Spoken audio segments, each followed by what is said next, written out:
Saya sangat setuju apa yang dikatakan Alkitab, bahwa kita diselamatkan bukan karena perbuatan, dan kita masuk surga bukan karena perbuatan, tapi semua karena kasih anugerah. Tapi ingat ini baik-baik saudara, surga dan kehidupan yang kekal tidak welcome, tidak akan pernah menerima orang yang setelah, dengar baik, setelah diselamatkan mereka tidak lebih baik daripada hidupnya, iya kan, sebelum diselamatkan. Sebab itu Rasul Paulus konsen kepada yang namanya di Galatia ini titik pembanding daripada orang, saudaraku yang kasih, hanya yang sekedar mengikuti hukum Taurat, dan orang yang hidup dalam kasih anugerah Tuhan. Gereja kita GBI tidak menganut paham yang namanya purgatorium atau api penyucian.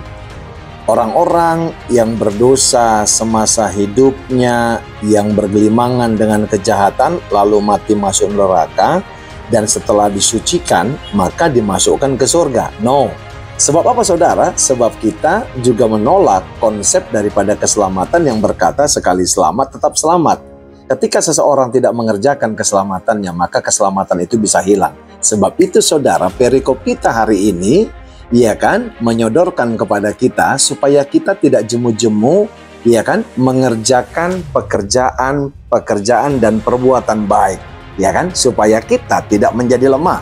Tahukah saudara, orang yang lemah pun ketika mereka dalam komunitas yang kuat, yang tidak jemu-jemu berbuat baik, maka saudara, orang yang lemah itu akan menjadi kuat karena ada di komunitas yang tepat. Sebab itulah kegunaannya yang namanya komsel atau kesan. Sebab itu Alkitab ini berkata, janganlah kita jemu-jemu berbuat baik, karena apabila sudah datang waktunya, haleluya, kita akan menuai jika kita tidak menjadi lemah. Kita tahu sama-sama saudara, Kaisar Agustus meresmikan, saudaraku yang kasih, ya kan, Galatia itu adalah tahun 25 sebelum Masehi. Nah, tahukah saudara, sebelumnya namanya adalah Gauls, yang diambil daripada salah satu suku Keltik. Nah, saudara tahu nggak, Paulus sedang fight sama orang yang tidak setuju dengan pengajarannya dan menolak dia sebagai rasul. Tapi pertanyaannya bagi saya, apakah Rasul Paulus jemu membuat baik dan berbuat baik kepada mereka? Justru saudara,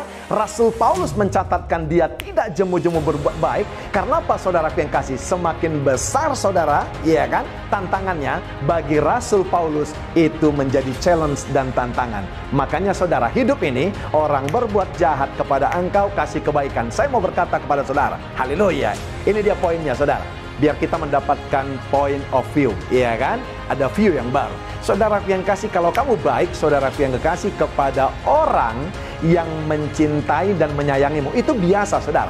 Tapi baik di sini dikatakan justru orang yang tidak suka kepada kita, waktu kita berbuat baik, maka di situ disebut engkau adalah orang-orang Kristen yang extraordinary. Iya kan? Haleluya. Firman Tuhan berkata, saudara yang kekasih, kalau kita mengasihi musuh kita, itu adalah sesuai dengan apa yang dirindukan Yesus Kristus. Saudara harus bisa bedakan yang mana lemah lembut, yang mana lemah saudara, ya kan? Lemah lembut itu saudara, kelemah lembutan dikatakan gentle and gentleness. Tapi saudaraku yang kekasih, lemah itu dikatakan itu adalah weakness. Nah, berbeda jauh saudaraku yang kasih. Kenapa kita harus tidak jemu-jemu berbuat baik? Karena memang untuk itu Anda diciptakan dan dibuat Tuhan. Karena Efesus 2 ayat 10 berkata apa saudara? Kita ini buatan Allah, diciptakan dalam Kristus Yesus, yang dipersiapkan sebelumnya untuk melakukan pekerjaan baik. Yaitu apa? Atop, bukan hara. Ternyata dua kunci untuk orang Kristen yang siap menuai pada waktunya. Ingat saudara, pada waktunya. Jadi jangan salah, waktu Anda berbuat baik, saudaraku yang kasih, lihat baik saudara, Anda tidak langsung menuai pada waktu yang Anda tentukan. Tapi waktu siapa saudara? Waktunya Tuhan, baru saudara yang kasih, kebaikan yang saudara beri itu akan saudara tuai. Karena apa? Alkitab berkata, saudara yang kasih, apa yang kita tabur akan kita tuai. Itu janji firman Tuhan. Tapi bukan waktu saudara, tapi waktu Tuhan, yang disebut adalah Kairos. Haleluya. Nah, itu saudaraku yang kasih. Makanya saudara, kalau ketika kita berbuat baik, nunggu waktunya Tuhan kita untuk menuai, saudara tidak akan pernah lemah. Karena kunci saudaraku yang kasih untuk kita menuai, tidak akan pernah jemu-jemu. Dan yang kedua saudaraku yang kasih, jangan pernah lemah. Nah, pertanyaannya hari ini bagi kita, kenapa ada orang kita lihat saudara hidupnya on fire terus? Tapi ada orang yang lemah terus saudara hidupnya. Padahal firmannya yang diterima sama. Kadang-kadang kalau ibadah saudara, pengkhotbahnya juga sama, saudara mendapat impartasi yang sama. Ternyata begini saudara, masalah yang kita alami, ya tidak bisa dipungkiri, itu juga mempengaruhi saudara yang namanya kita on fire atau lemah. Tapi saudara yang kasih, kalau kita mengingat yang dikatakan Alkitab, memang yang diberikan kepada kita saudara bukan roh kelemahan, bukan roh ketakutan dan kecemasan. Alkitab berkata bahwa yang diberikan kepada kita adalah roh yang membangkitkan kekuatan.